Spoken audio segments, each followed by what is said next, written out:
She saw the red on his chest and whispered two words that saved his life. Don't talk. What she didn't know. The man in the corner booth was the Vampire King. And he hadn't forgotten the waitress who noticed what no one else could.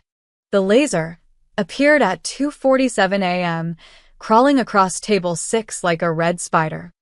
Sarah noticed it before her brain had time to catch up. 3 years of muscle memory from Kandahar kicking in faster than thought. The dust settled on the chest of the man in the corner booth, the one who'd been nursing black coffee for the past hour without touching it once. Her tray hit the floor. The sound shattered the late-night silence of Marlowe's diner. Ketchup bottles exploded across linoleum.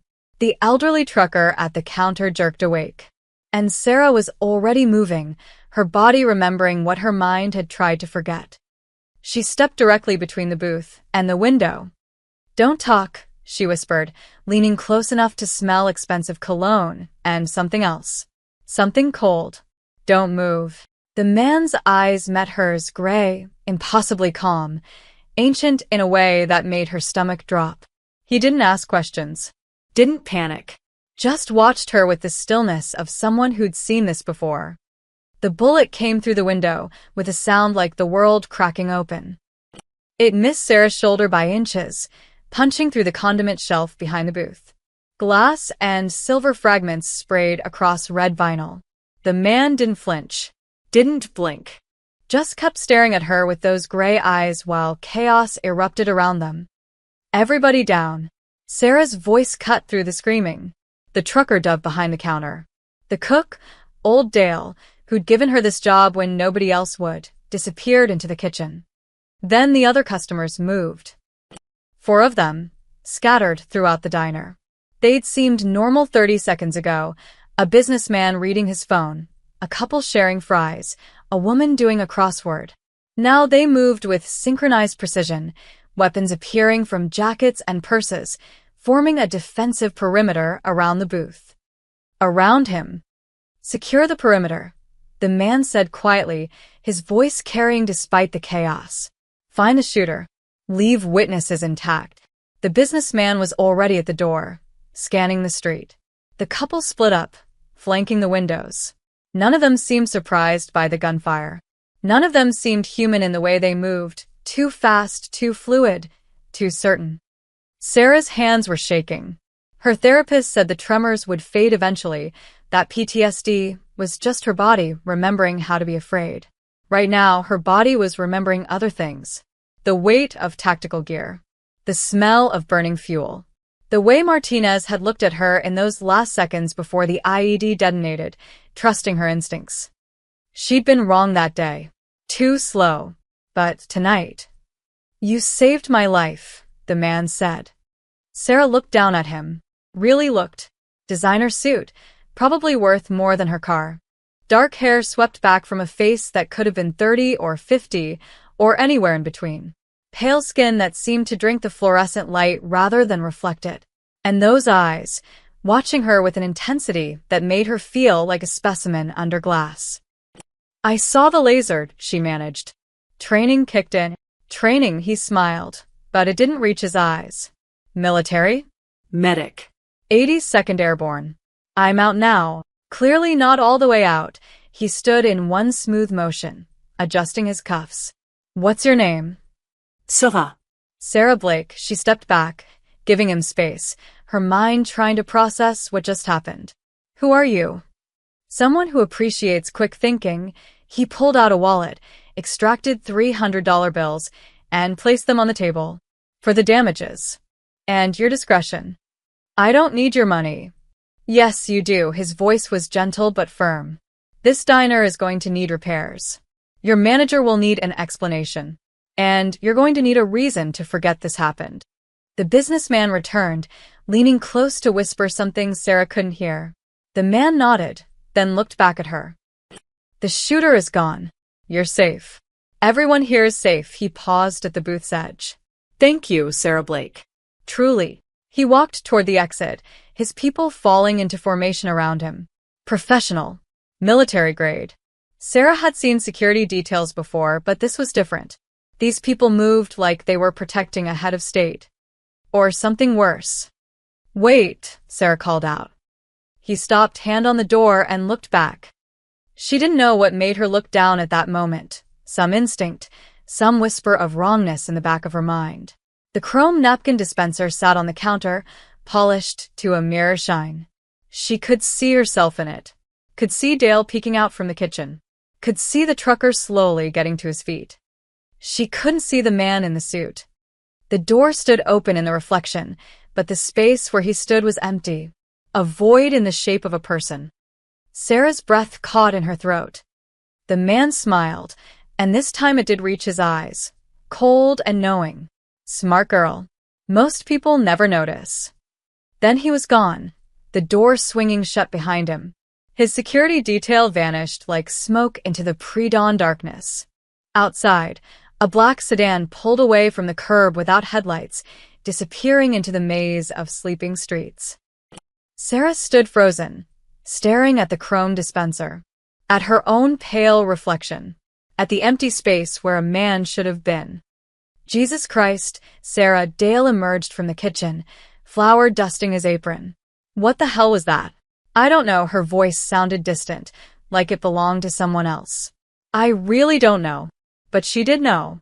Somewhere deep in the part of her brain that kept her alive in Kandahar, that made her notice the laser, that saw patterns in chaos, she knew. The trucker was already calling the police. Dale was surveying the damage, running calculations on insurance and repairs. Normal people doing normal things after an abnormal night. Sarah picked up the $300 bills. They were real. Heavy stock, crisp and new. She held them up to the light, looking for anything unusual. In the street outside, she saw something move. A figure on the rooftop across from the diner, barely visible against the night sky. Watching. Waiting. She stepped away from the window, pulse hammering. Her phone buzzed. Unknown number. Against every instinct, she answered. Sarah Blake.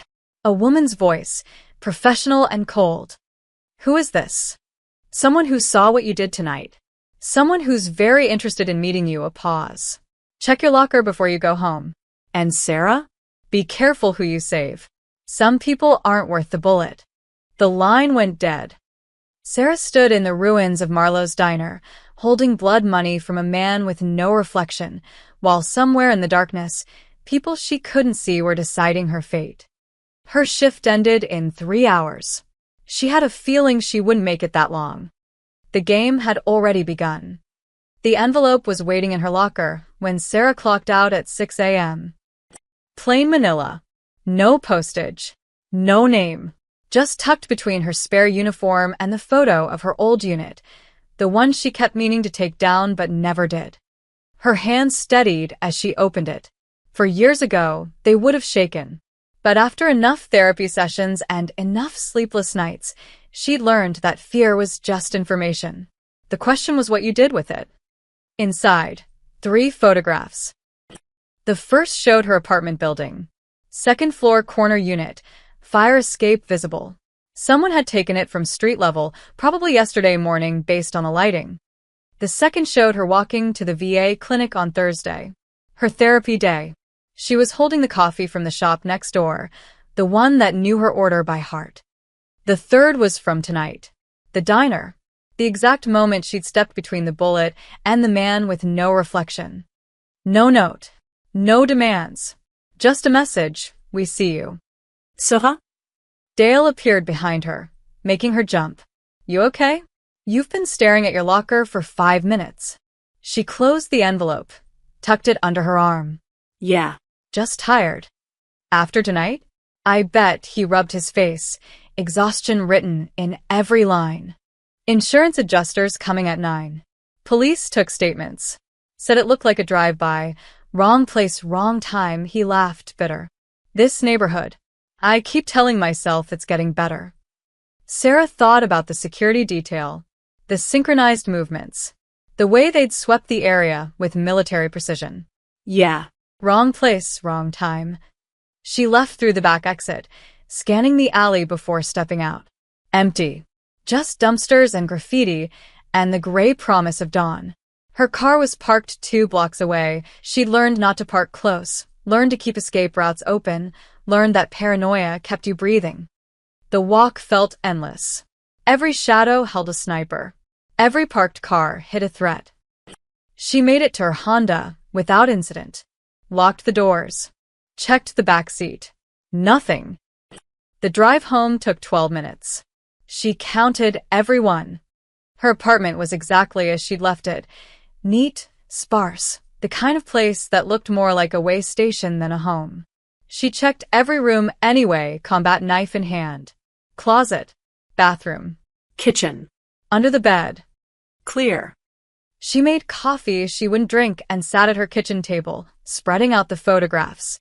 Whoever took these was professional. Good angles. High resolution. They'd been watching her for at least a week. Her phone buzzed. Unknown number again. She stared at it for 3 rings before answering. What do you want? To talk, the same woman's voice from before. There's a coffee shop on 5th and Morrison. Sit outside. 30 minutes. And if I don't, then we'll have a very different conversation. One you won't enjoy. A pause. 30 minutes, Sarah. Don't be late. Click. Sarah set the phone down carefully. She had 2 choices. Run or meet. Running meant abandoning everything. Her job, her routine, the fragile stability she'd built after discharge. Meeting meant walking into another trap. But traps gave you information. And right now, information was the only weapon she had. She changed into jeans and a jacket, slipped the combat knife into her boot. Then she drove to 5th and Morrison, parked 3 blocks away, and approached on foot. The coffee shop was one of those hipster places with reclaimed wood and overpriced lattes. At 6:45 a.m., it was mostly empty except for early risers and insomniacs. Sarah bought black coffee and sat at an outdoor table where she could see the street. They arrived at exactly 7 a.m. 2 of them. A woman in her 40s, gray suit, government haircut. A younger man, athletic build, the kind of aware stillness that screamed military. They sat down without asking permission. Sarah Blake, the woman slid a badge across the table. Commander Elizabeth Frost. This is Agent Chen. We need to talk about last night.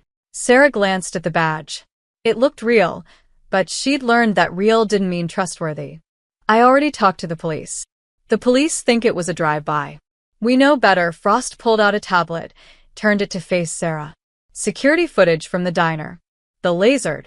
Sarah stepping into the line of fire. The man with no reflection walking out unharmed. Who is he? Sarah asked quietly. His name is Lucien Vale. And he's not human. The words hung in the air like smoke. Agent Chen watched her carefully, probably looking for disbelief or panic. Sarah gave him neither. I saw the reflection, she said. Or the lack of one. Frost nodded, something like respect crossing her face. Then you're smarter than most. Lucien Vale is what we call a high vampire. Over 300 years old. Controls most of the East Coast through a network of businesses and political connections. He's also bound by something called the Accords, treaties that keep the supernatural world hidden from civilians. Why tell me this? Because you're already involved. Frost swiped to another image. The diner, but from weeks ago. Sarah serving coffee to different customers. Vale has been coming to that diner for 6 months. Always sits in the same booth. Always orders coffee he never drinks. You know why? Sarah shook her head. The diner sits on neutral ground. A demilitarized zone where vampire politics are forbidden.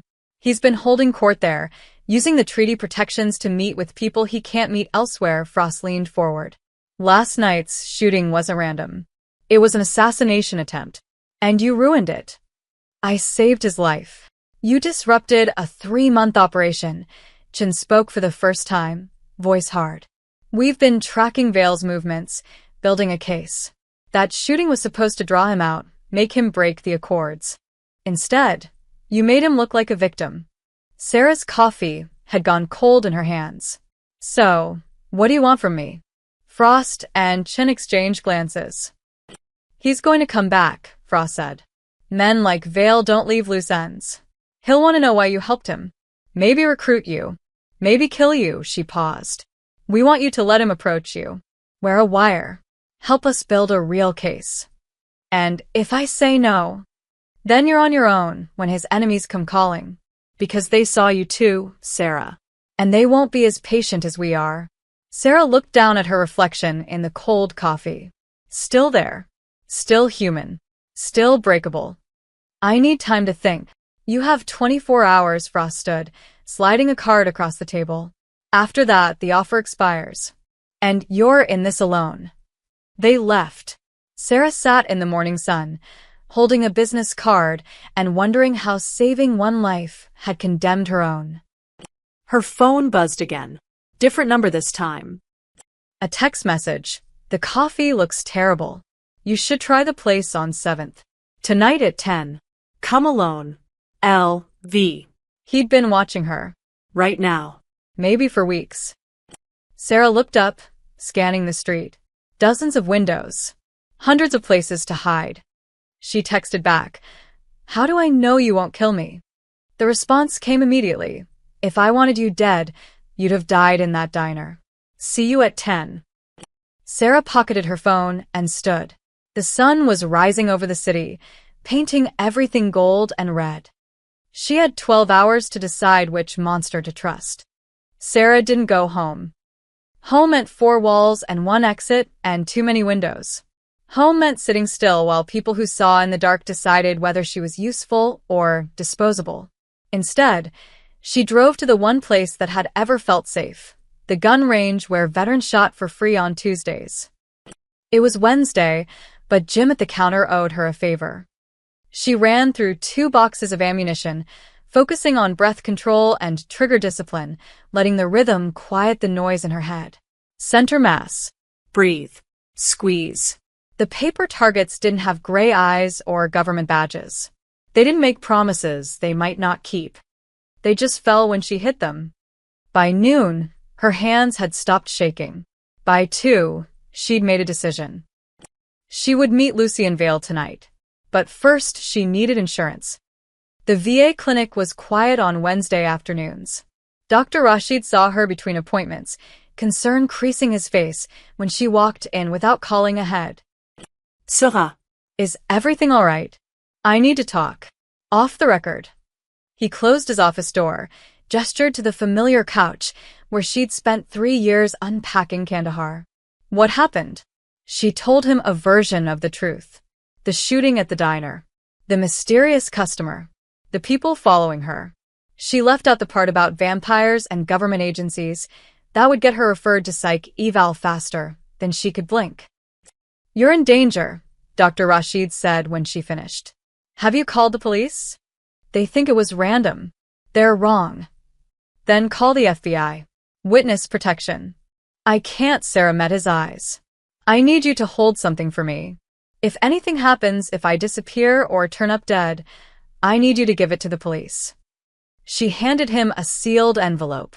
Inside, copies of the photographs, Commander Frost's business card, and a written account of everything that had happened. Not enough to prove anything, just enough to ask questions. Dr. Rashid held the envelope like it might explode. Sarah, what are you involved in?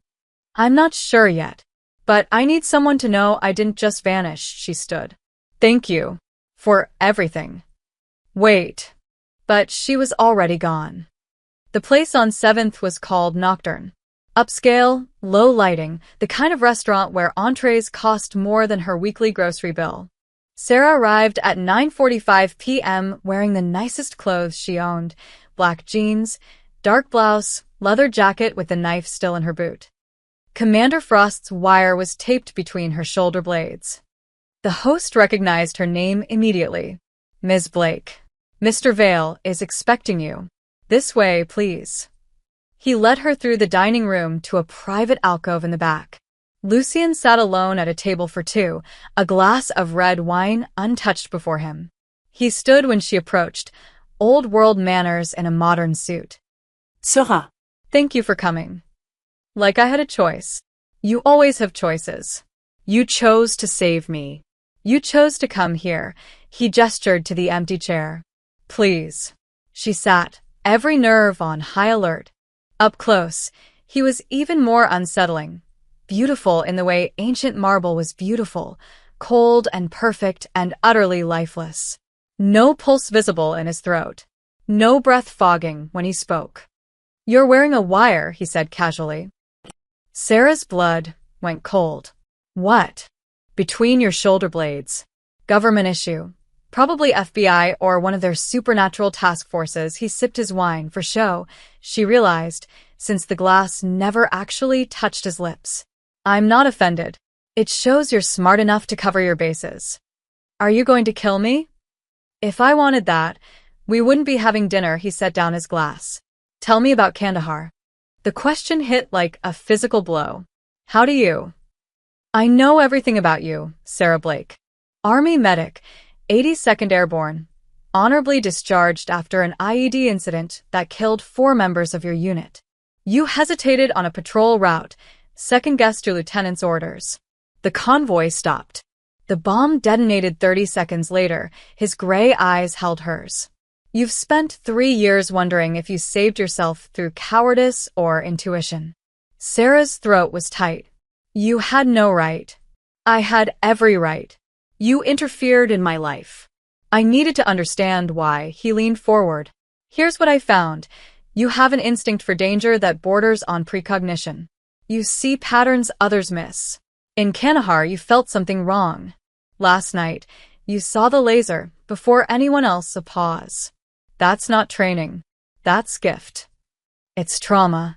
Perhaps both. He signaled a waiter, who appeared instantly. The lady will have the salmon. I'll have nothing. When they were alone again, Lucian continued. The people who visited you this morning, Commander Frost and Agent Chen, they told you I'm a monster. That I break laws and hurt people. They're not entirely wrong. Why are you telling me this? Because I respect you enough to be honest. He folded his hands on the table. I am 347 years old. I've killed more people than you can imagine. I've built an empire on blood and fear and carefully negotiated treaties. I am not a good man, Sarah. But I am a necessary 1-inch. Necessary for what? For keeping worse things than me in check. His expression darkened. Do you know why the Accords exist? Why we have neutral zones and treaties and rules? Frost said it keeps the supernatural world hidden. It keeps the supernatural world from destroying the human one. Without structure, without order, vampires would hunt openly. Werewolves would claim territory by slaughter.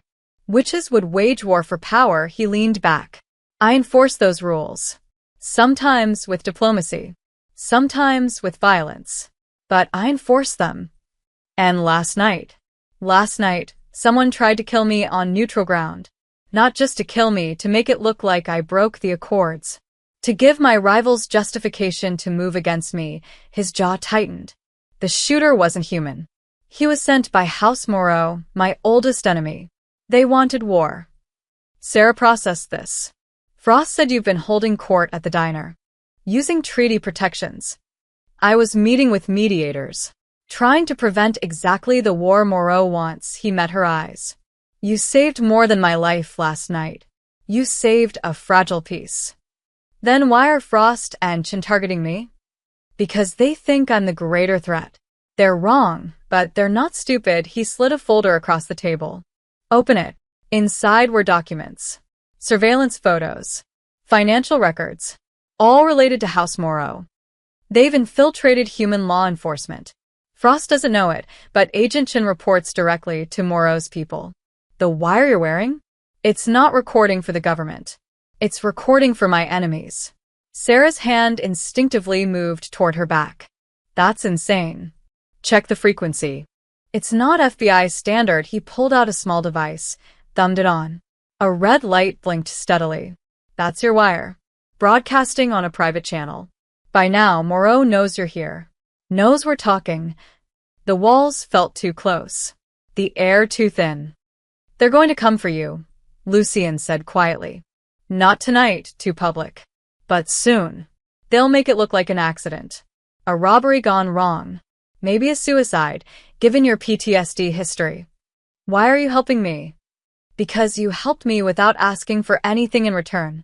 Because that instinct you have, the one that kept you alive in Kandahar, it's rare. Valuable, he stood, buttoning his jacket. And because I'm tired of people serving me out of fear. I'd rather have one ally who chose to stand beside me than 1,000 who had no choice. He placed a business card on the table. Heavy stock. Gold embossing. You have 24 hours to decide. Work with Frost and Chun, knowing they're compromised. Work with me, knowing what I am. Or try to run, knowing Moreau will find you anyway. He paused at the alcove's edge. Whatever you choose, Sarah, choose honestly. I have enough liars in my life. Then he was gone, moving through the restaurant like a shadow. Sarah sat alone in the alcove, surrounded by expensive wine she couldn't drink and truths she couldn't verify. Her hand found the wire between her shoulders. She ripped it off and dropped it in the wine glass. The red light blinked once, then died. Outside, someone was watching. Someone was always watching. And Sarah Blake, former Army medic, current diner waitress, had just become the most valuable piece on a board she didn't understand. She left cash on the table and walked into the night, where monsters of every kind were deciding her fate. Sarah made it home at 11:47 p.m. She knew because she checked her phone compulsively every 30 seconds during the drive, half expecting a call from Frost or a text from Lucien or the sudden impact of a car running her off the road. None came. Just the quiet hum of late-night traffic and her own hammering pulse. Her apartment building looked the same as always. Peeling paint, flickering hallway lights, Mrs. Chen's cat watching from a third-floor window. Normal. Safe. Lies felt comforting sometimes. She climbed the stairs to her second-floor unit, keys already in hand, checking the door frame for signs of tampering. Nothing. She unlocked the deadbolt, pushed inside, reached for the light switch. Don't. The voice came from her kitchen. Calm. Familiar. Wrong. Sarah's hand froze on the switch. Her other hand dropped to her boot, fingers closing around the knife handle. Get out of my apartment. In a moment, a match flared in the darkness. Lucien sat at her kitchen table, lighting a candle she didn't own. The flame painted shadows across his face, making him look even less human. We need to talk. Properly this time. You broke into my home. Your lock is garbage. A child could pick it. He gestured to the chair across from him. Sit. Please. I'm fine standing. No, you're not. You've been running on adrenaline for 36 hours. Your hands are shaking. You haven't eaten since yesterday.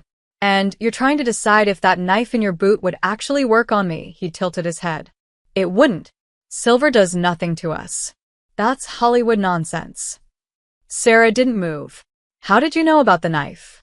I can hear your heartbeat from across the room. I can smell the steel and leather oil. After 3 centuries, you learn to notice details. He leaned back. Sit down, Sarah. I promise you're safer with me here than alone. Against every instinct, she sat. Maybe because he was right about the exhaustion.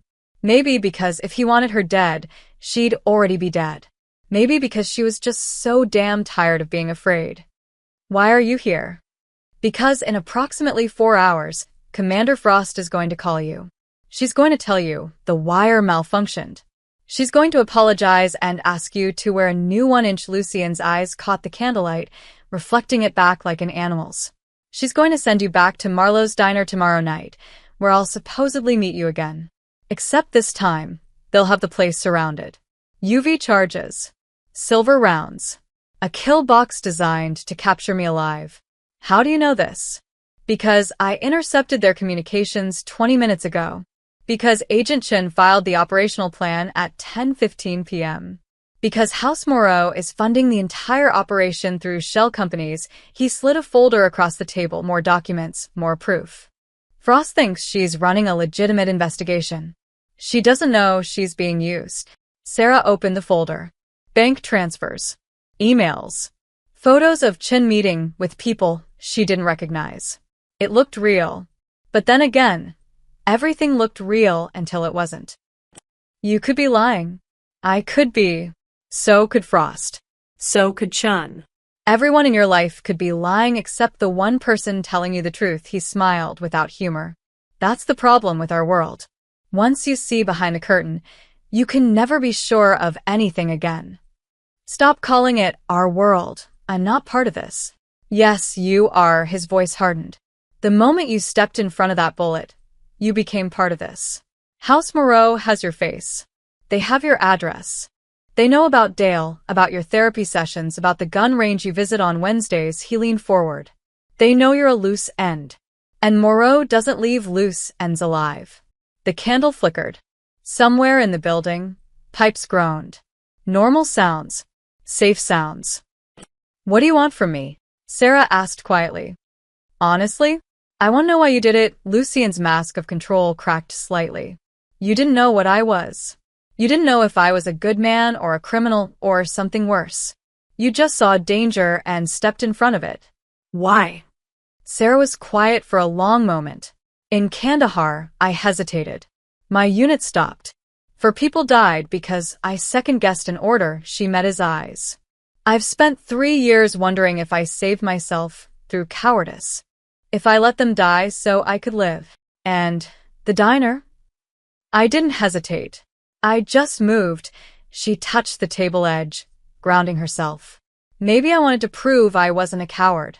Maybe I wanted to save someone for once instead of surviving while everyone else dies. A bitter laugh. Or maybe I just have a death wish and excellent reflexes. You're not a coward, Lucien said softly. Cowards don't step in front of bullets. They don't meet vampires alone. They don't sit in dark apartments with monsters and demand answers. He stood, moving to the window, looking out at the sleeping city. You have an instinct for survival that wars with a compulsion for sacrifice. It's rare, dangerous, valuable. There's that word again. Valuable. Because it's true. In my world, most people serve out of fear or greed. They can be controlled, predicted, discarded. But someone who acts on pure instinct, someone who saves lives without calculating the cost. He turned back to her. That's priceless. And terrifying. I'm not working for you. I'm not asking you to. I'm asking if you want to survive the next 48 hours. He moved back to the table, placing both hands flat on the surface. Tomorrow night, Frost will send you into that diner. If you go, you'll die. Moreau's people will detonate those UV charges early. Frost and her team will die too. Chin will spin it as a tragic operational failure. And I'll be blamed for all of it. Then I won't go. Then Frost will know you warned me. She'll arrest you as a co-conspirator. You'll disappear into a black site for enhanced interrogation about supernatural threats. His voice was flat, factual. You'll never see trial. Never see daylight. They'll drain every piece of information from you, then dump your body somewhere no one will find it. Sarah's stomach twisted. Those are my options? Die in the diner or disappear into a black site. Those are your options if you try to hide or run. Lucien straightened. But there's a third option, which is, you help me turn the trap around. You walk into that diner knowing it's a kill box. You wear their wire. You play your part. But we fortify the location first. We document Chen's involvement with Moreau. And when they trigger the trap, we spring ours. His gray eyes held hers. We expose the conspiracy. Clear my name. Save Frost and her people from walking into a slaughter. And maybe keep you alive. You're asking me to trust you. I'm asking you to trust your instincts. The same instincts that saved your life in Kandahar. The same instincts that saw the laser. Before anyone else, he pulled out a phone, set it on the table.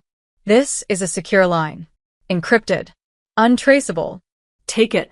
Think about what I've said. When Frost calls tomorrow morning, you'll have to decide. And if I choose her, then I'll respect your choice. And I'll mourn your death. He moved toward the door, pausing at the threshold. One more thing.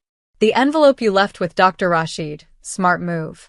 But Moreau has people in the VA system. If anything happens to you, that envelope disappears before the police ever see it. Sarah's blood went cold. How did you? Because I would do the same thing. Because you're predictable in the best way. You plan for failure and hope for success. He opened the door. Get some sleep, Sarah. Tomorrow's going to be the longest day of your life. Lucian, she stood, the name feeling strange on her tongue. If I do this, if I help you, what happens after? He was quiet for a moment, silhouetted against the hallway light. After? If we survive? You get to decide who you want to be. Human. Ally. Something in between, he glanced back. But first, we have to survive. Then he was gone, the door clicking shut behind him. Sarah stood alone in her apartment, candlelight casting dancing shadows on the walls. The secure phone sat on her kitchen table like a loaded gun. Outside, the city slept. Inside, Sarah Blake made a choice that would either save her life or end it. She picked up the phone. 3 words appeared on the screen. Welcome to the game. Her hands weren't shaking anymore. She texted back. Tell me what to do. The reply came instantly. First, we teach you how to survive. Pack a bag. Someone will pick you up in 10 minutes. And Sarah? Thank you for trusting me. She read the message twice. Then she started packing. Because sometimes the only way to survive was to run toward the fire instead of away from it. And Sarah Blake had always been good at running toward things that could kill her. The black sedan arrived at 12:23 a.m. No headlights. No engine noise until it was already at the curb. Sarah watched from her window, duffel bag at her feet, combat knife in her pocket, and the secure phone clutched in her hand like a talisman. The driver didn't get out, didn't honk, just waited. Sarah took one last look at her apartment, the threadbare couch, the stack of medical textbooks she kept meaning to sell, the photo of her unit that she'd finally turned face down. 4 years of rebuilding a life that was about to disappear again. She grabbed her bag and left without locking the door. What was the point? The sedan's back door opened as she approached. Marcus sat inside, the same composed man who'd been at the diner. Up close, he looked middle-aged, military posture, eyes that missed nothing. Miss Blake, he gestured to the empty seat. We don't have much time. She climbed in. The door closed with a sound like a bank vault ceiling. The sedan pulled away smoothly, and Sarah watched her building shrink in the side mirror until it disappeared. Where are we going? Somewhere safe. Somewhere Moro's people can't follow. Marcus handed her a bottle of water and a protein bar. Eat. Lucian said you haven't had a meal in 2 days. He seems to know everything about me. He makes it his business to know everything about everyone. It's kept him alive for 3 centuries. Marcus's voice was matter-of-fact, professional. You'll get used to it. Or you'll hate it. Most people split 50-50. Sarah unwrapped the protein bar, surprised by how hungry she actually was. How long have you worked for him? 32 years. He turned me in 1993, after I took a bullet meant for him in Budapest. Marcus smiled slightly. I was CIA then. Thought I was hunting a terrorist. Turned out I was hunting the one person keeping Eastern Europe from descending into a supernatural bloodbath. He turned you. Made you a vampire. After asking my permission. After explaining what it meant. After giving me 3 days to decide. Marcus glanced at her. Lucian doesn't force loyalty. He earns it. You'll see. The sedan wound through empty streets, heading east toward the industrial district. After 20 minutes, they pulled into an underground garage beneath what looked like an abandoned warehouse. Security cameras tracked their movement. Armed guards, human and otherwise, watched from elevated positions. This is the sanctum, Marcus said as they exited the car. Neutral ground. Owned by no house, claimed by no faction. It's where the Accords were signed in 1823. He led her through steel doors into a space that didn't match the exterior.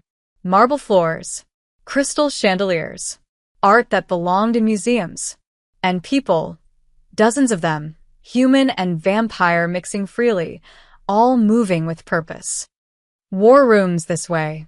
They descended a staircase into a command center that would make Pentagon analysts jealous.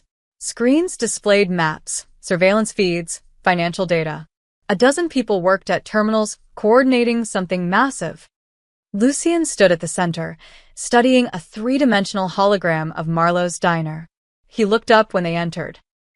Sera. Good. We have 18 hours before Frost makes contact. He gestured to the hologram. This is your battlefield. Let's make sure you survive it. The next 6 hours were the most intense crash course of Sarah's life. They started with vampire basics. Strengths, speed, strength, enhanced senses, rapid healing. Weaknesses. UV light causes burns, not death. Sunlight is lethal only with prolonged exposure. Running water is a myth. Garlic is annoying, not harmful. Stakes through the heart work, but so does decapitation or massive trauma. Forget everything you learned from movies, Marcus said, demonstrating on a training dummy. We're not magical. We're biological. Altered humans with enhanced capabilities and significant drawbacks. Then they moved to hunter tactics. UV grenades. Silver-jacketed rounds designed to fragment inside the body. Blessed weapons, psychological warfare, Lucian called it, only works if you believe it does. Tactical formations. Kill boxes. Extraction protocols. Frost is military trained, Lucian explained, marking positions on the hologram. She'll position her team in overlapping fields of fire. Chun will control communications. They'll have a sniper on the roof across from the diner, same position as the original shooter. How do we counter it? By making the diner itself a weapon. He zoomed in on the building's interior. We replace the windows tonight with UV reflective glass. Install mirrors in strategic positions. Rewire the electrical system so we can cut power on demand. Position our people as customers before Frost's team arrives. Sarah studied the hologram. Dale. He'll be working that night. He can't be part of this. Lucian nodded. We'll create a gas leak in the kitchen 2 hours before the operation. Building inspector will evacuate the diner. Dale stays safe, and we have cover to make final preparations. What about the customers? Real ones. We'll fill the diner with our people before any civilians arrive.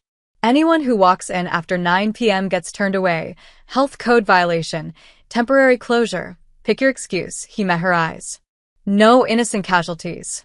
That's a line I don't cross. They rehearsed her role next. Sarah would arrive at the diner at 8:45 p.m., wearing Frost's new wire. She'd sit in her usual section, visible from all angles. Lucian would enter at 9 p.m. exactly, sitting in the corner booth. You'll serve me coffee, Lucian said, walking her through the choreography. We'll have a conversation that sounds incriminating but proves nothing. When Frost gives the signal to move in, you drop to the floor behind the counter. Marcus will cut the power. Then we trigger our countermeasures. What countermeasures? A woman appeared from the shadows. Pale, beautiful, dangerous. That's where I come in. Isabel Moreau. Pleasure to meet you. Sarah's hand instinctively moved toward her knife. Your House Moreau. Yes. Specifically, the black sheep who got tired of my family's death cult bullshit. Isabel's smile was all teeth. I've been feeding Lucian information for 6 months. Tomorrow night, I'm going to feed my family into a trap. Lucian stepped between them. Isabel will attend the operation as Chen's backup. When the shooting starts, she'll capture Chen alive. We need him to testify about Moreau's infiltration. You're trusting her? Sarah asked. I'm trusting her self-interest. House Moreau wants her dead as much as they want me dead. Enemy of my enemy and all that. He turned to Isabel.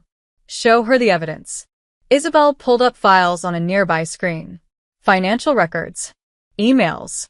Audio recordings of Chun reporting to Moreau operatives. It was comprehensive, damning, and exactly what they'd need to prove the conspiracy. If this works, Isabel said, my family loses their foothold in human law enforcement. They'll be exposed, sanctioned under the Accords, and I'll finally be free of their vendetta. She looked at Sarah. So yes, I'm motivated to keep you alive. They spent the next hours fortifying the diner. Sarah watched through surveillance feeds as Lucian's people worked, replacing glass, installing mirrors, running new electrical lines. They moved with inhuman speed and precision, completing in hours what should take days. At 6 a.m., Marcus brought her food. Real food, eggs, toast, coffee that didn't taste like motor oil. You should rest, he said. You have 12 hours until Frost calls. I can't sleep. Then at least sit down. You've been standing for 6 hours. Sarah collapsed into a chair, exhaustion finally catching up. Around her, the command center hummed with activity. Vampires and humans working together, preparing for a battle that might save or destroy everything. Lucien approached, carrying 2 cups of coffee. He handed her one, kept the other for appearance. You're doing well, he said quietly. I'm terrified. Good. Fear keeps you sharp. Overconfidence kills, he sat beside her. When this is over, assuming we survive, you don't have to stay. I meant what I said. You get to choose your life. Why does it feel like I'm choosing between different kinds of cages? Because you are. That's the truth no one tells you. Freedom is choosing which cage has the best view. He sipped his coffee that he couldn't taste. But at least you'll be choosing. That's more than most people get. At 8:47 a.m., Sarah's regular phone rang. Unknown number. She looked at Lucien. He nodded. She answered. Hello. Sarah, it's Commander Frost. We need to talk about last night's equipment failure. The game had begun. And Sarah Blake was betting her life. She'd chosen the right side. The wire felt different this time.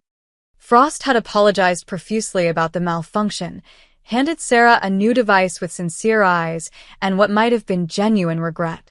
Sarah wore it taped between her shoulder blades, knowing every word would be heard by people who wanted her dead.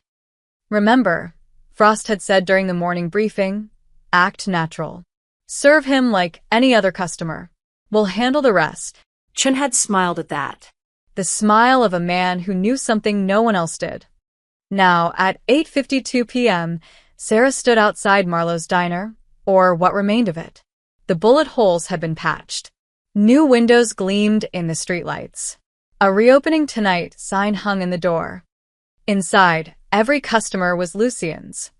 She recognized the businessman from the first night, now reading a different paper. The couple sharing fries were vampires she'd met at the Sanctum. The woman doing a crossword was Isabel Moreau, wearing a wire identical to Sarah's. Dale wasn't there. The gas leak had been reported at 6 p.m. Building inspector had red-tagged the kitchen. He'd texted her 20 minutes ago, stay safe. Something feels wrong about tonight. She'd replied, I know. Trust me. Sarah pushed through the door. The bell chimed, newly installed, Lucien's idea. It would mask other sounds when things went loud. She clocked in, tied her apron, and took her position. Through the new windows, she could see Frost's team assembling. Vans parked 2 blocks away. Snipers on rooftops. Chen coordinating from a mobile command post. The trap was set. Both of them. At 9 p.m. exactly, Lucien walked through the door. He wore the same designer suit from the first night, moved with the same predatory grace. But this time, Sarah saw what she'd missed before. The way other vampires subtly straightened when he entered. The weight of 3 centuries in every step. He sat in the corner booth.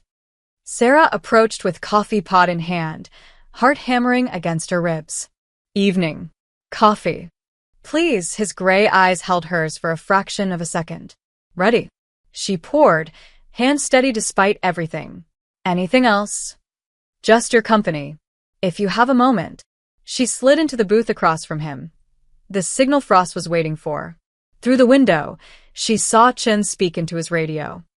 You look tired, Lucien said, loud enough for the wire. Haven't been sleeping well. Strange things happening lately. I imagine so. Stepping in front of bullets tends to complicate life. He sipped his coffee. I wanted to thank you properly. Perhaps discuss future employment opportunities. I have a job. You have a job that pays $9 an hour and offers no health insurance. I'm offering something better. This was the scripted part. The conversation designed to sound incriminating while proving nothing. Sarah played her role, letting Frost hear what she expected, a vampire recruiting a useful human. Outside, Chen gave another signal. The assault team moved into position. In the kitchen, Marcus monitored the electrical panel. On the roof across the street, Lucien's sniper tracked Frost's sniper. Isabel stood up, walking toward the bathroom, passing close enough to Chen's position to hear his next transmission. All units, prepare to move on my mark. 3. 2-inch. Then everything happened at once. Chen's voice. Execute. Execute. Execute. The doors burst open. Frost's team flooded in, weapons raised, shouting commands. Nobody move. Federal agents. Sarah dropped behind a counter as rehearsed. Frost leveled her weapon at Lucien. Lucien Vale, you're under arrest for violations of. The UV charges detonated early. Not Frost's charges. Chen's charges. Hidden under different tables, wired to a separate trigger, 3 times more powerful than the tactical flashbangs Frost had authorized. The diner exploded into searing ultraviolet light. Vampires screamed. Lucien's people scattered, skin blistering. The businessman went down, smoke rising from exposed flesh. The couple by the window collapsed, convulsing. But Lucien didn't move. The UV-reflective windows did exactly what Marcus promised, bouncing the light back, creating interference patterns that weakened the effect. The hidden mirrors scattered the beams. And Lucien's position in the corner booth put him in the one shadow that calculations said would exist. What the hell? Frost spun toward Chen. Those aren't our charges. Chen pulled his weapon. Not on Lucien. On Frost. Sorry, Commander. Change of plans. He fired 3 times. Center mass. Professional. Fatal. Frost went down hard. Marcus cut the power. Darkness swallowed the diner. Emergency lights flickered on, Lucien's emergency lights, positioned to illuminate Frost's team while leaving his people in shadow. Gunfire erupted. Frost's agents returned fire blindly, hitting walls and windows. Chen's hidden backup team, for vampires loyal to House Moreau, crashed through the kitchen entrance.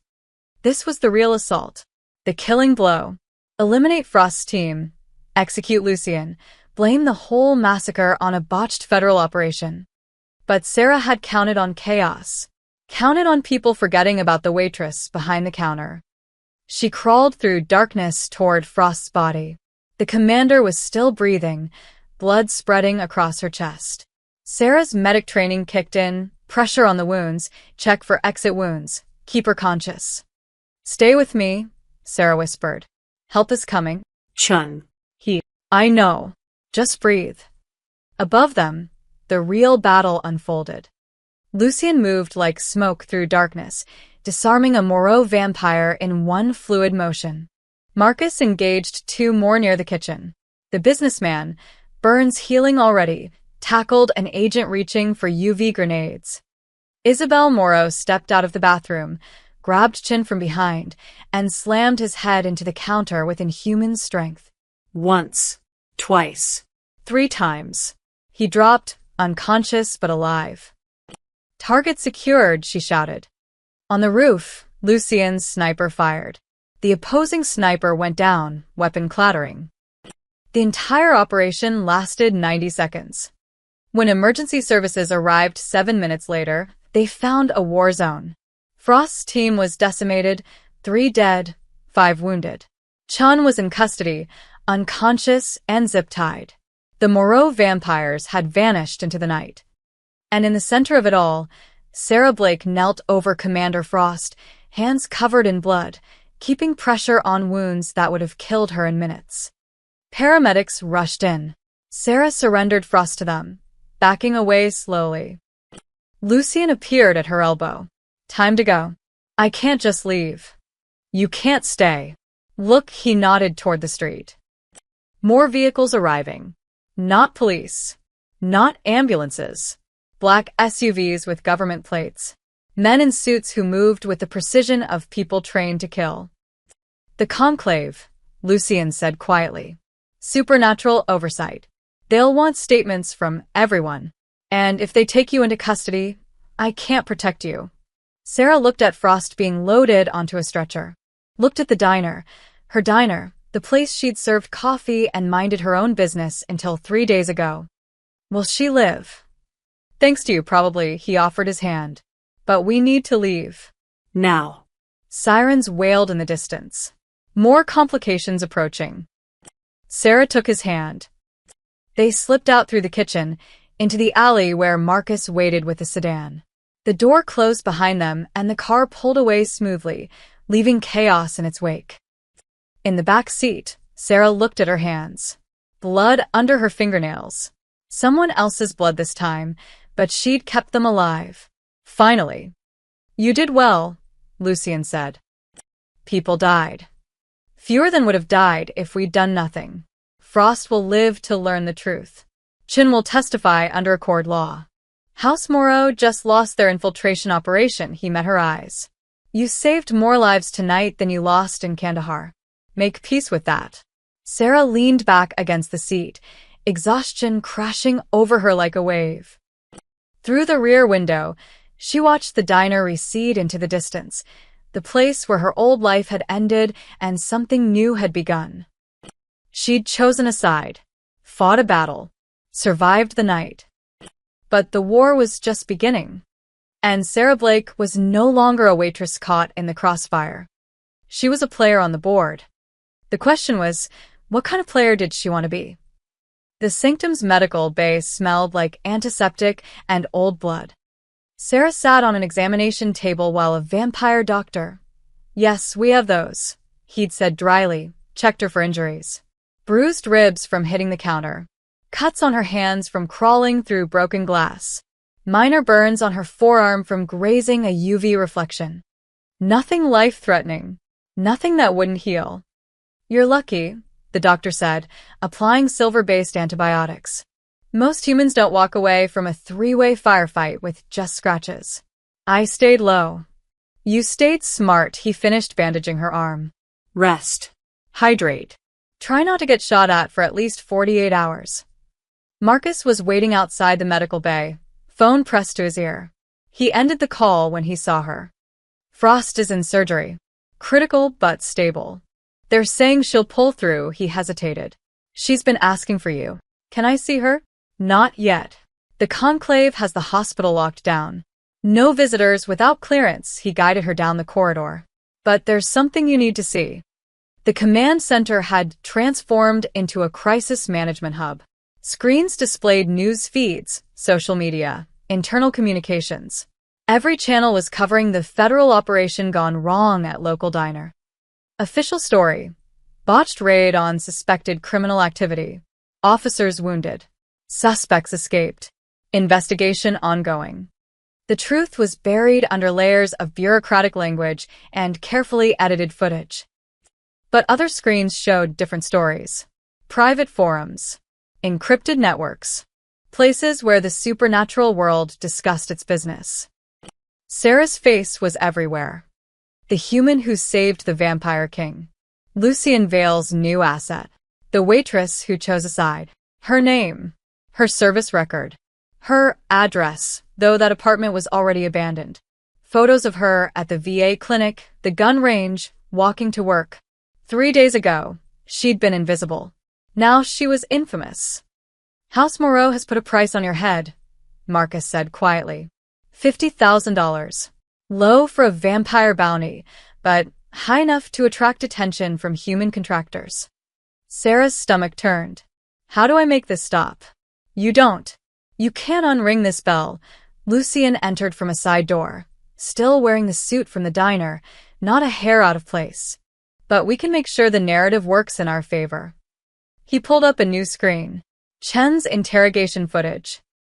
The agent sat in a concrete room, hands cuffed to a metal table. Isabel Moreau stood across from him, arms folded. No violence. No torture. Just patient, relentless questioning. And Chen was talking. House Moreau recruited me 8 months ago. His voice crackled through speakers. They needed someone inside federal supernatural task forces. Someone who could coordinate operations, feed intelligence, arrange accidents. What was your mission at the diner? Isabel asked. Eliminate Commander Frost and her team. Execute Lucien Vale. Make it look like a federal operation gone wrong, he laughed bitterly. Frame Vale for cop killing. Start a war between vampires and human law enforcement. Who authorized the modified UV charges? House Moreau supplied them. Lord Antoine himself approved the payload, 3 times regulation strength. Designed to kill, not capture. Lucien paused the video. We have 6 hours of testimony. Financial records. Communication logs. Everything the conclave needs to sanction House Moreau for accord violations. Will it work? Sarah asked. It already is. The conclave convened an emergency session 3 hours ago. House Moreau is being called to answer for infiltrating human government, attempting assassination on neutral ground, and endangering the masquerade. He smiled coldly. They're finished politically. The question is what they do in desperation. Marcus pulled up another screen. Security footage from outside Sarah's old apartment building. 3 figures in dark clothes, moving with purpose. They kicked in her door, searched the empty rooms, left frustrated. Moreau foot soldiers, Marcus said. They hit your place 90 minutes ago. Also visited the VA clinic looking for Dr. Rashid. He's been moved to protective custody. And they sent someone to Dale's house. Sarah's heart stopped. Is he? He's fine. We had people watching him. They intercepted the Moreau operative before contact. Marcus met her eyes. But he knows something's wrong. He's been trying to call you for 2 hours. Sarah pulled out her phone. 17 missed calls. A dozen texts. Where are you? What happened at the diner? Police won't tell me anything. Please just let me know you're okay. Sarah, I'm worried. Her thumb hovered over the call button. Don't, Lucien said gently. Not yet. Any contact puts him at risk. Moreau will be monitoring his communications. So, I just let him think I'm dead. You let him think you're safe. There's a difference. Lucien pulled up a draft message on a burner account. We'll send this from a secure channel. Let him know you're alive, you're protected, and you'll explain when you can. Sarah read the message. It was kind, brief, deliberately vague. Everything Dale needed to hear, and nothing Moreau could use. He deserves better than this. He deserves to stay alive. Which means keeping distance until House Moreau is neutralized. Lucien sent the message. Give it time. When this is over, you can explain everything. Or nothing. Whatever helps him sleep at night. Another screen updated. Breaking news. Commander Elizabeth Frost out of surgery. Condition upgraded to serious, but stable. And beneath it, a statement from federal authorities requesting information about Sarah Blake, person of interest in ongoing investigation. They're looking for you, Marcus said. Not as a suspect. As a witness. But if you surface now, Moreau kills me before I can testify, Sarah finished. So I'm stuck here. You're safe here, Lucien corrected. There's a difference. Isabel Moreau entered the command center, looking grimmer than before. We have a problem. My family just declared me anathema, excommunicated from the house. They're claiming I'm a traitor working with Vale. Are they wrong? Marcus asked. Technically, no. But it means my testimony against Chin won't carry weight in conclave proceedings. They'll say I'm a scorned exile, making false accusations. She looked at Lucien. We need another witness. Someone neutral. Someone human. All eyes turned to Sarah. No, she said immediately. Absolutely not. The conclave meets in 72 hours, Lucien said. If we present Chen's testimony, Moreau will claim coercion. If we present Isabel's testimony, they'll claim bias. But if we present testimony from a human who witnessed everything, the waitress with no political allegiances, no supernatural agenda, just someone who got caught in the crossfire, they'll believe me. They'll have to acknowledge you. And once your testimony is part of official conclave record, killing you becomes a capital offense. You'll be under accord protection. He stepped closer. Right now, you're a loose end. A target. But if you testify, you become untouchable.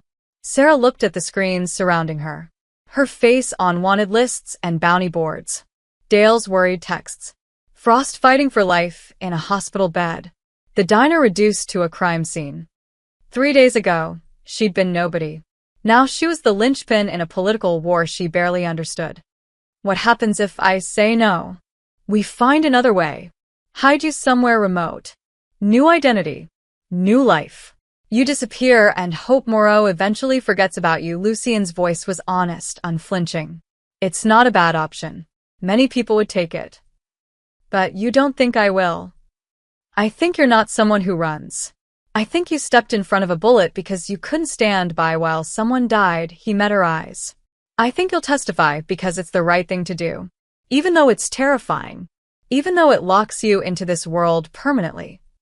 Sarah was quiet for a long moment. On the screen, another news update. Funeral arrangements for the 3 federal agents killed in the diner firefight. Photos of the dead. Young faces. Someone's son. Someone's daughter. People who'd thought they were serving justice. When is the conclave meeting? Friday. Midnight. Neutral ground in the old cathedral downtown. I'll testify. Sarah's voice was steady. But I want something in return. Name it. Frost. When she wakes up, when she learns the truth, I want her to know I tried to save her. I want her to know not everyone betrayed her. Sarah looked at Lucien. And I want protection for Dale. Real protection. Until this is over and Moreau is finished. Done. Lucien extended his hand. Thank you, Sarah. Truly. She shook it. His grip was cool, firm, honest. I'm trusting you, she said quietly. Don't make me regret it. I'll do my best. He released her hand. Now get some rest. You have 3 days to prepare for the most important testimony of your life. Sarah left the command center, Marcus escorting her to guest quarters deep in the sanctum. A small room. Clean bed. No windows. A cage with a comfortable mattress. But at least she'd chosen it. The conclave met in a cathedral that hadn't seen prayers in 70 years. Sarah stood in the nave at 11:47 p.m. Friday, surrounded by beings that shouldn't exist. Vampires from a dozen houses, dressed in everything from ancient formal wear to modern suits. Human representatives from supernatural task forces worldwide. Witches. Werewolves. Things she didn't have names for yet. All of them watching her. Marcus stood 3 feet behind her, close enough to intervene, far enough to let her stand alone. Lucien sat in the gallery reserved for house leaders, expression unreadable. Across from him, Lord Antoine Moreau glared with undisguised hatred. The Arbiter, an ancient vampire who looked like someone's kindly grandmother, called the session to order. We convene to address accusations of court violations by House Moreau. The witness will approach. Sarah walked forward, boots echoing on stone. She dressed simply. Dark jeans, black shirt, the leather jacket that had survived the diner. No weapons. No wire. Just her and the truth. She raised her right hand. Do you swear to provide honest testimony under penalty of court sanctions? I do. State your name. Sarah Blake. Former Army medic. 82nd Airborne. Current. She paused. Currently unemployed waitress. Quiet laughter rippled through the chamber.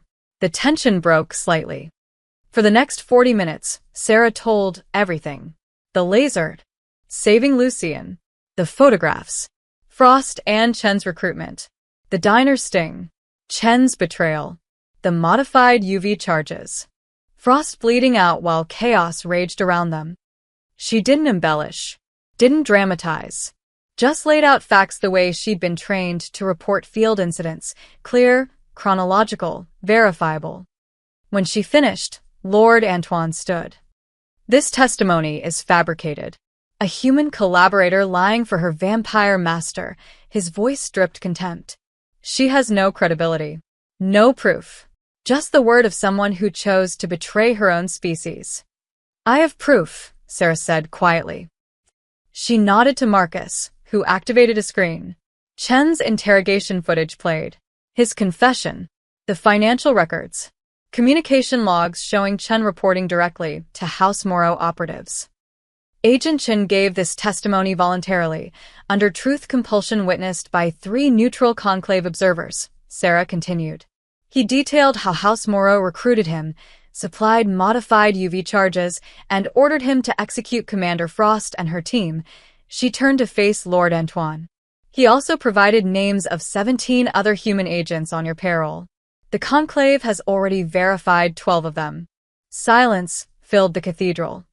The Arbiter spoke. Lord Antoine, how do you answer these accusations? This is a conspiracy orchestrated by Lucien Vale to destroy my house. The evidence is comprehensive, the Arbiter interrupted. Financial forensics confirm money transfers from Moreau accounts to Agent Chen. Ballistic analysis confirms the UV charges were manufactured exclusively for House Moreau. And we have testimony from 3 separate witnesses, including one of your own blood. She gestured to Isabel, who sat in the exiles section. How do you answer? Lord Antoine's composure cracked. She is anathema, a traitor. Her word means nothing. But mine does, Sarah said. I'm human. No house allegiance. No supernatural agenda. Just someone who watched you try to start a war that would have killed thousands. She stepped closer to the witness stand railing. I don't care about vampire politics. I don't care about centuries-old feuds. But I care about the 3 federal agents who died because you wanted power. I care about Commander Frost, who's relearning how to breathe because your operative shot her 3 times. I care about the people who'll die if you're allowed to keep operating. Her voice echoed in the cathedral. Every eye was on her. So here's my testimony. House Moreau violated the accords, infiltrated human government, attempted assassination on neutral ground, and endangered the masquerade that keeps all of you safe. She looked directly at Lord Antoine. If you let this stand, you're telling every vampire in every city that the rules don't matter. That chaos is acceptable. That war is preferable to peace. The Arbiter stood. The Conclave will deliberate. All parties are dismissed until we render judgment. 2 hours later, the verdict came. House Moreau, found guilty of accord violations, stripped of territorial rights, assets frozen. Lord Antoine and his inner circle remanded to Conclave custody pending further investigation. The bounty on Sarah's head was nullified. Anyone who touched her would face capital sanctions. She was now under permanent accord protection. Lucien found her in the cathedral garden afterward, sitting on a stone bench under bare trees. You did it, he said, sitting beside her. House Moreau is finished. Frost will get justice. Chen will face trial in both human and supernatural courts, he paused. You're safe now. Officially. Safe, Sarah laughed without humor. I testified in front of vampires and witches about a government conspiracy involving supernatural infiltration. I'm never going to be safe again. No, Lucien agreed. But you'll be protected. There's a difference. They sat in silence for a moment. Dawn was still hours away, but the night felt less dark somehow. I spoke with the Conclave, Lucien said. They're offering you a formal position. Human liaison.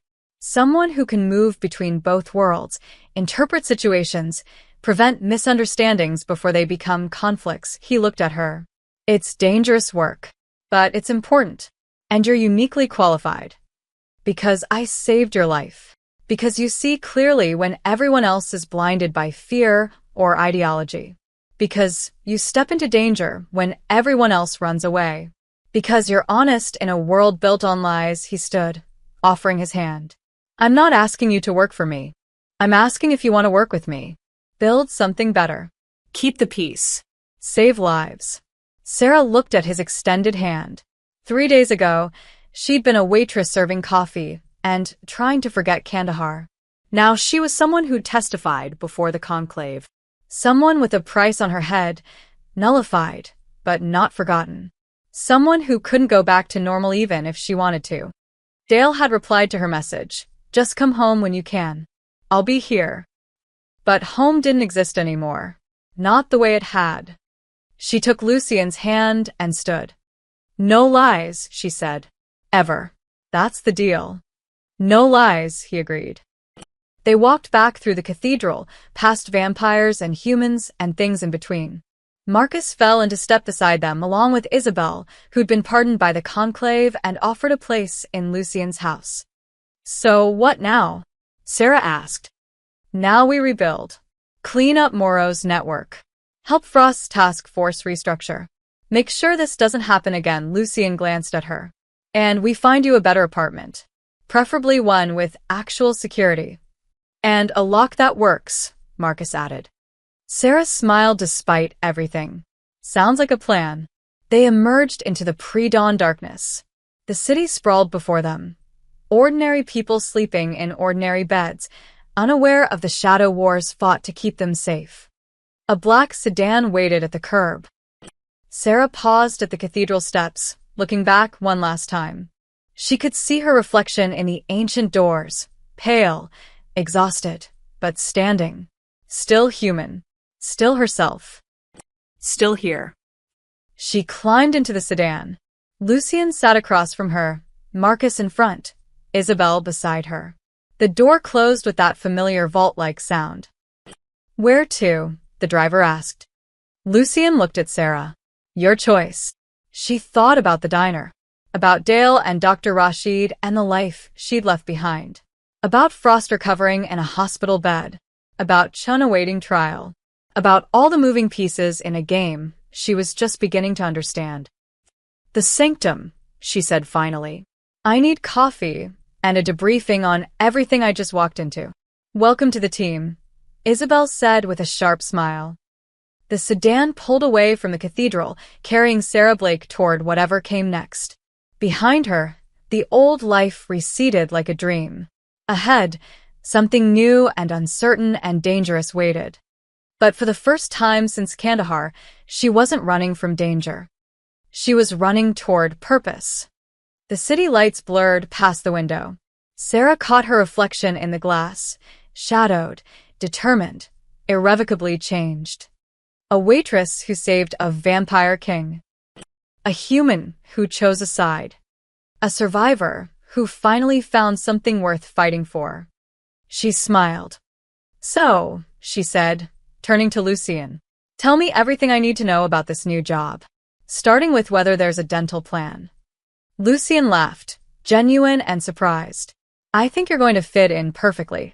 The sedan disappeared into the maze of sleeping streets, carrying Sarah Blake toward a future she'd never imagined. But then again, the best futures were always the ones you never saw coming.